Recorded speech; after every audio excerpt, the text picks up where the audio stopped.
ብሞትስ እንዴት ምን ታደርግ ነበር? ያኔ እኔ ብሞትስ እውነት ያኔ ትኖር ነበር? ለመብቴ ሌላ መብቴ እንኳን ያልሞትሽብኝ ያ ራሴን አጥፍቼ ቢሆንስ ራሴን እስከመላጨት እኮ ደርሻለሁ። አይምሮዬን እኮ አጥቼ ነበር። ግን እኔ ብሞት እውነት አንተ በቁም ትሄድ ነበረ? እኔ እኮ ዛሬ ላይ ስራ ኑሮኝ እኮ ደስታ የለኝም። ገንዘብ እየሰራሁ እኮ ደስታ የለኝም። ሰው ስራ አጥቶ ሲቀመጥ ያመዋል። እኔ ግን ስራ ኑሮኝ እንኳ መተንፈሳ አምኝታ የተኝቼ እንኳን በባንገቴ ነው የሚሄደው። ለምን በአባቴ እንዲተደረግኩ? እኔ ለአባቴ እኮ እኔ ለአንተ ክፉ ነኝ ሀብትዬ። ግን እስኪ እንደው በሰው ፊት ንገረኝ። እኔ ለአንተ ክፉ ነኝ። አዳምጣት አዳምጣት።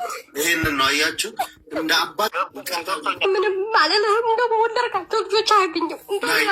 አሰላሙ አለይኩም ወረህመቱላሂ ወበረካቱ። ውድና የተከበራችሁ ውድ ቤተሰቦቼ ሁላችሁም እያላችሁበት አላህ ይጠብቃችሁ ይጠብቀን። ለቤቴ አዲስ ሆናችሁ ሰብስክራይብ አድርጉ። ከእንደዚህ አይነቱን ፈተና አላህ ይሰውራችሁ። ይሄ ሁሉ እንግዲህ የርቀት ፍቅር ነው እንደዚህ አይነቱን ጉድ ያመጣው። አላህ ይስተረዳይ ነው። በስ ወላሂ በጣም የሚያስፈራ ጊዜ ላይ ነው ያለነው። የገዛ አባቷ እስከ 2 አመት ድረስ እንደ ፍቅረኛ ሆኖ ሲያወራት እንግዲህ ወዳው አፍቅራው የወደፊት ባሌ ነው ብላ አምናው 2 አመት ድረስ ስታናገረው ኖራ። አላሁ አክበር። እንደገና ደግሞ ኡዝቢላህ ምሽጣት ወላሂ በጣም ይዘገንናል። ወይ እውነት አባት ይሄንን ድርጊት ያደርጋል?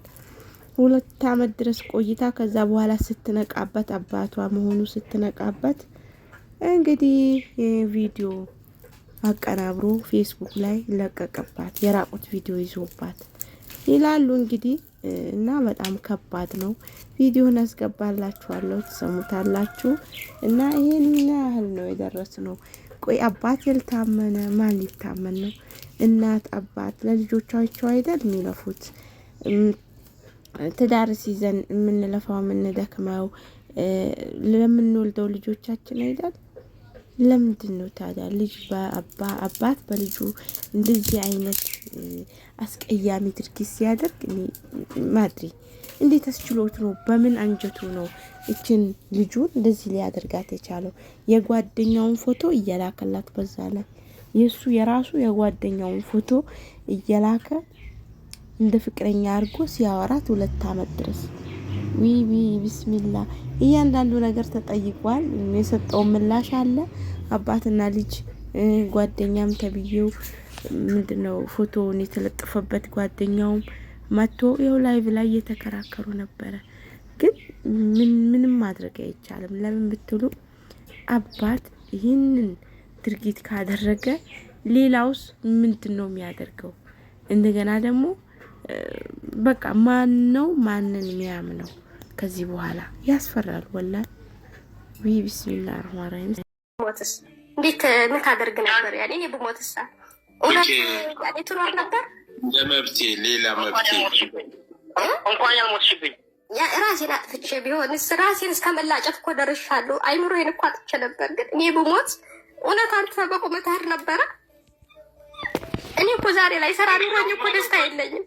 ገንዘብ እየሰራሁ እኮ ደስታ የለኝም። ሰው ስራ አጥቶ ሲቀመጥ ያመዋል። እኔ ግን ስራ ኑሮኝ እንኳ መተንፈሳ አምኝታ የተኝቼ እንኳን በባንገቴ ነው የሚሄደው። ለምን በአባቴ እንዲተደረግኩ? እኔ ለአባቴ እኮ እኔ ለአንተ ክፉ ነኝ ሀብትዬ። ግን እስኪ እንደው በሰው ፊት ንገረኝ። እኔ ለአንተ ክፉ ነኝ። አዳምጣት አዳምጣት።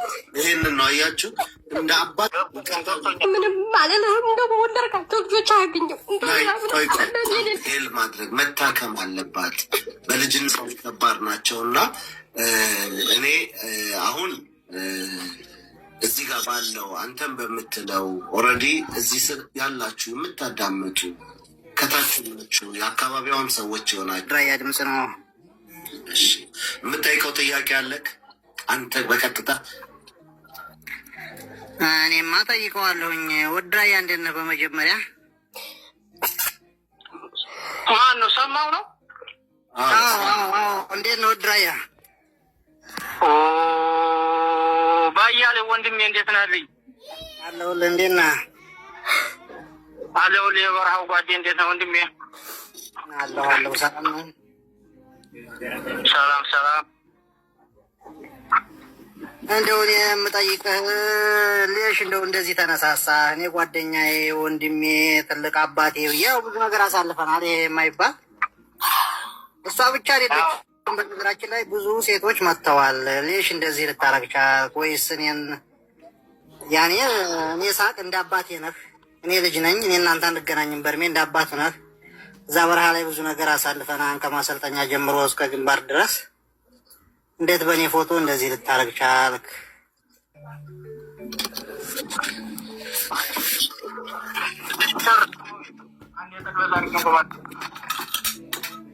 ጨርሻለሁ። እንደው ይሄን መልስልኝ። ምክንያቱም 1 2 3 አይደለም ብዙ ሴቶች አሉ። እኔ ጋር ከ7 ከ9 በላይ ሴቶች መጥተዋል። እንደው ሌሽ እኔ ያኔ ያስቀየምኩህ ወይስ እኔን ለመበቀል ነው ወይስ ምንድን ነው? እኔም የማውቀው ጓደኝነታችንን ፍቅራችንን እንዴት ስንፈላለግ እንደነበር ነው የማውቀው። ገባህ? ዙሮ ዙሮ ሰማው እኔ አንተን ለመበደል ወይም አንተ አስቀይመህ ምናምን አይደለም። እንግዲህ እኔና አንተ ፍቅር አንተ ራስህም እየገለጽከው ነው። ከግንባር ጀምሮ ከማሰልጠኛ ጀምሮ የነበረውን ፍቅራችንን ከፍቅር ውጭ ሌላ ነገር የለም። ለክፋት ማስገም አይደለም፣ ለመጥፎ ነገር ማስገም አይደለም። ልጄ ናት እንግዲህ የወለድኳት ልጄ ናት። ምናልባት እንግዲህ የራሴ ያሰብኩት ነገር ልጀርባት ነው ወይስ ምን ያክል ነው እሷ ቁመናዋን የሚለው ያ ነገር ትክክል ነው እያልኩ አይደለም። ያደረኩት ነገር ስህተት ነው እያልኩ ነው። ዛሬ ላይ ጸጽቶኝ ተጸጽቼበት እየኖርኩ ነው ያለሁት። ምናልባት ቅድም ሰው የተናገረችው ነገር አለ። ራሴን አጥፍቼ ቢሆን ያለችው ነገር አለ። እንኳን ያላጠፋሽብኝ እኔ ጥፋት ያጠፋሁት ነው የተጸጸትኩት ልሁን እንጂ አንቺ ገና ህፃኒቱ ልጅ ክፋትሽንም አልመኝም። የመጀመሪያ አይነሽ ባህር ልጄ ነሽ፣ ብዙ ያየሁብሽ ነሽ። ቢሆንም ግን ዛሬም ነገም ቀጣይም ይሄ ነገር እንደዚህ የሚሉ ሰዎች ካሉ ስህተት ነው። በሰዓቱ ያደረኩትም አባቷ ነኝ። ያደረኩትም ለምንድን ነው የሚሆን አንድ አባት ለልጄ ነው ያደረኩት። ይህን ነገር ደግሞ በዚህ ስራ ልታሰናክሉ እሷን አንገት ልታስደፉ ያን ነው ልላቸው የምችለው። በይበልጥ ደግሞ በውስጥ እሷ ጋር እናወራለን። ችግር የለውም። መጃን የለኝም። ግን አንድ ጥያቄ አልመለስክምና እንደው በዚሁ አጋጣሚ በደንብ እንድትመልሰው አጠንክረህ እንድትመልስልኝ ነው የምፈልገው። ልጅህን ይቅርታ ጠየቅ። አሁን ኦልሬዲ በሳሚ ስም ወይም በሱ ፎቶ ምክንያት ሌሎች 7 ወይ 9 የሚሆኑ ሴቶች ተብሏል። እውነት ነው ወይ? የመጀመሪያው ነው። ልክ አሁን የልጅህን ከልብ ተጸጽተህ አምነህበት ደፍረህ ይቅርታ እንዳልካት አሉ ወይ? የመጀመሪያው ካሉስ ደግሞ እነሱንስ ይቅርታ ጠይቀህ በዚህ ነገር በማድረግ ተጸጽተህ አቁመሃል ወይስ አሁንስ እየቀጠልክ ነው? ምክንያቱም አሁን በልጅ ላይ የሄድከው አካሄድ እንዳለ ሆኖ ለዛ ነው። በደንብ አሁን ብትመጣ በደንብ እናወራለን። አሁን በስልክ እንችላለን እና እንደሰማችሁት ነው። ሁሉንም ነገር የጓደኛውም የአባትም የልጅም ድምጽ ሰምታችኋል። እንግዲህ እናንተ ብትሆኑ ምን ታረጉ ነበረ? ወላሂ እንደው እኔ ልጅቷ በጣም ጎበዝና ጠንካራ ናት። ምክንያቱም በአባቷ በገዛ አባቷ እንደዚህ አይነት ችግር ደርሶባት እስካሁን ድረስ መቆየቷ ወላሂ ልትደነቅ ይገባል። ማሻአላ አላህ ይጨምርላት። እና በጣም ከባድ ነው። አላህ ከእንደዚህ አይነት ፈተና ይጠብቀን። እና በጣም ከባድ ጊዜ ላይ ነው የደረስነው። ለዛውም እሱ የሚኖረው አባቷ የሚኖረው መዲና፣ እሷም ያው እዛው ሳውዲ ላይ ነው የምትኖረው፣ ስደት ላይ መዳም ቤት። እንግዲህ አላሁ አክበር ፍቅረኛ ሆኖ አባት ሲጀነጅንሽ ሹፊ። እንግዲህ ለሌሎቻችሁም ትምህርት ሊሆን ይገባል። እና ለማንኛውም ፍቅረኛዬ ነው ያልሽው ሰው ከመናገርሽ በፊት የሆነ ነገር ከማድረግሽ በፊት እንትን በይ፣ ቪዲዮ ከፍቶ ፊቱን ያሳይሽ። አለበለዚያ ፈንከች ሙሽኪላ። እንደዚህ አይነትም ጉድ አለ ወላሂ። እንዴት ይዘገንናል። ቢስሚላ ብቻ ከባድ ነው። አንዳንዴ ያው ወደፊት የትዳር አጋሪ ይሆናል። ከትዳር ካለን ጉጉት አንጻር እንደዚህ አይነቱ ችግሮች ሊገጥሙን ይችላል። ፈተናው እንግዲህ ለኸይር ነው። አላህ ያመጣው ነገር ነው። በአሁኑ ጊዜ የምንሰማው የሚወራው ነገር ሁሉ የሚያስፈራና የሚዘገንን ነገር ነው የሚሰማው። አላህ ይሁነን እንግዲህ በእኛ ጊዜው መልቂያማ ሊቆም ይሁን አላቅም። ሰው ምን እንደነካ አላቅም። ባለትዳሩም ምኑም ብልሽት ብሏል። እኔ እንጃ ብቻ ከጠበቀው ይጠብቀን። ሌላ ምንም ምለው ነገር የለኝም። ምክንያቱም የሚሰማው አድረን በዋል ቁጥር ሁሉ አዳዲስ ክስተቶች እየተከሰቱ ነው ያሉት እና ይሄ ማለት ነገ በኔ ምንድነው የሚገጥመኝ ነው። አላህ ያስተላልፈን። ለማንኛውም አላህ ይጠብቃችሁ ይጠብቀን።